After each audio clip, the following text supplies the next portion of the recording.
Donc on se retrouve aujourd'hui pour un top 5, bon qui n'est pas un top mais une sélection des 5 méchants que je trouve charismatiques, méchants, voilà quoi.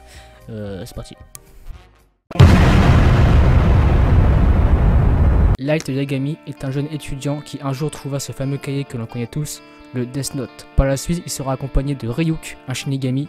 C'est lui qui a fait tomber le Death Note sur Terre. Ce cahier permet de tuer toute personne ayant leur nom inscrit à l'intérieur. Light, une fois avoir lu cette information et de l'avoir testée, prendra l'initiative de supprimer tous les criminels pour forger un monde meilleur et en devenir le dieu, sous le nom de Kira. Par la suite, il se fera entre guillemets traquer par elle, le plus grand détective au monde. Ce suit une guerre psychologique entre ces deux personnages, mais là où Light tuait auparavant des criminels, il n'hésitera pas cette fois à éliminer n'importe qui pour gagner. Et rappelons-le, Light a commis tous ces crimes car elle s'ennuyait. Bien, tout simplement parce que je suis Kira.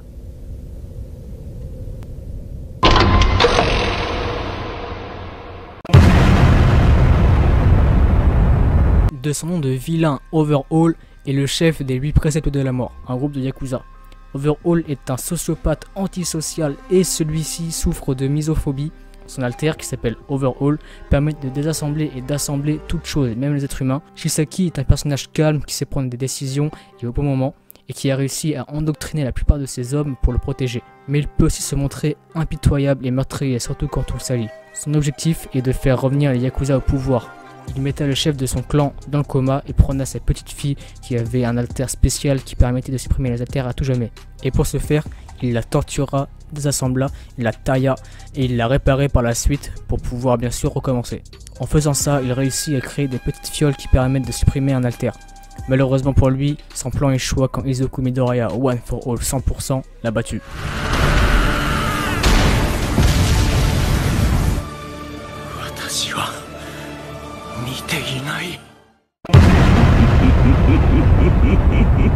Don Quijote do Flamingo. C'est un personnage puissant, tyrannique, manipulateur et titulaire de Ito Ito no Mi, de fruits des fils. Doflamingo est un ancien dragon céleste, le statut le plus élevé dans le monde de One Piece, et un Shichibukai, l'un des 7 plus grands pirates du monde de One Piece, qui collabore avec la marine et le gouvernement mondial avec une prime de 340 millions de berries. Il perdit sa mère et tua son père à l'âge de 10 ans. Il fonda avec l'aide de Trebol la Don Quichotte Family, son équipage.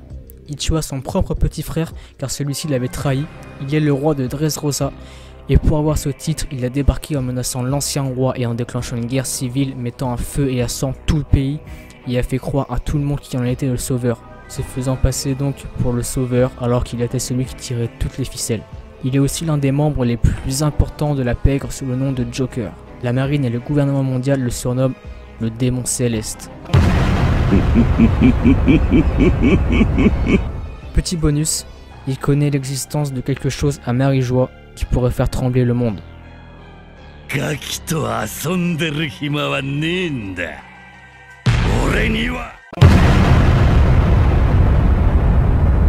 Freezer. Alors lui, on ne le présente plus. C'est l'incarnation du mal, l'empereur du sale, et un vrai tyran.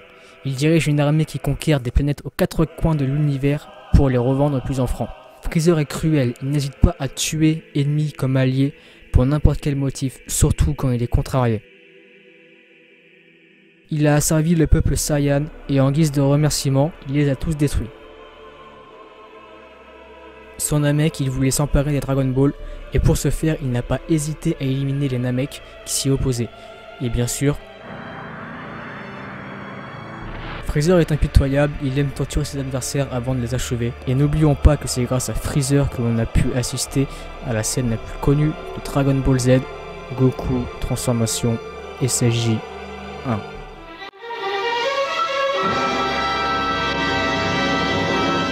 Écoute, on va faire comme, je sais plus, Mojo français là, c'est ça?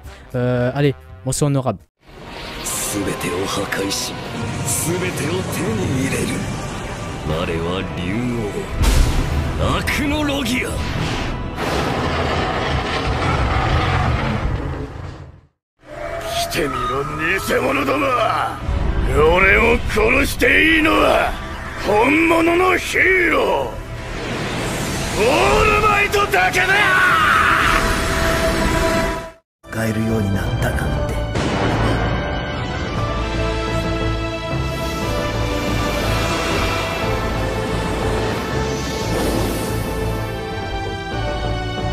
落ち葉。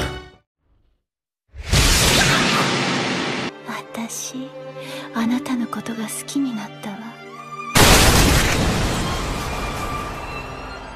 好きよ、カニ。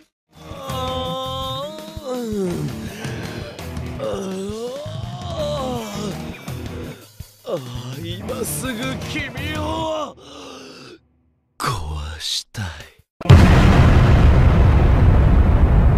Obito Uchiwa, originaire du village de Konoha, ami d'enfance de Kakashi, attaqué. Il a fondé et contrôlé secrètement l'Akatsuki.